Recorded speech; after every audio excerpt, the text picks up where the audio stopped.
ஆங்குலரோட 2way binding தான் பார்க்க போகிறோம். அதில் first one NG model. NG மாடல்ங்கிறது ஆங்குலர் 2way bindingல ஒரு ஃபர்ஸ்ட் பார்ட் ஒன்று வரும். இப்போ TSல வந்து நான் ஒன்று பண்ணியிருக்கேன், வேல்யூ ஈக்குவல் டு எம்டிஆர் அந்த வேரியபிள் டிக்ளேர் பண்ணியிருக்கேன். அதுக்கு முன்னாடி NG மாடல் யூஸ் பண்ணணும், angular 2way binding models use பண்ணணும் அப்படின்னா நம்ம வந்து ஃபார்ம் மாடல் அப்படின்றத இம்போர்ட் பண்ண பிறகு தான் நம்மளால NG மாடல்ஸ் எல்லாம் HTML ஒர்க் ஆகும். ஸோ அதை இம்போர்ட் பண்ணாமல் எதுவுமே இங்கே வந்து ஒர்க் ஆகாது. ஸோ ஃபர்ஸ்ட் வந்து இம்போர்ட் பண்ணிட்டு அதை கால் பண்ணிடணும். கால் பண்ணிட்டு நீங்கள் நம்ம வேல்யூ எம்டியாக விட்டுருக்கேன்.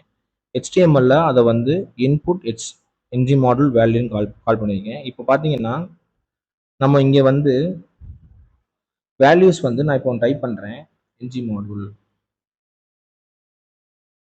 டைப் பண்ணும்போது இந்த வேல்யூ என்ன இந்த வேல்யூ என்ன ஆகும் அப்படின்னா நமக்கு வந்து டூ வேவா, அதாவது டைப் ஸ்கிரிப்ட் அண்ட் HTML ரெண்டுலேயுமே வந்து சைமல்டேனியஸாக வேல்யூ போய் நமக்கு இங்கே ஷோ ஆகும். அதாவது எந்த ஒரு ஹார்ட் கோடட் வேல்யூ எதுவுமே இல்லாமல், எந்த ஒரு ப்ரீ டிஃபைன்டு எதுவுமே இல்லாமல் டைனாமிக்காக யூசரோட இன்ட்ராக்ஷனை வாங்கிட்டு நம்மளுக்கு கொடுக்கறது தான் இந்த ஆங்குலர் 2way binding.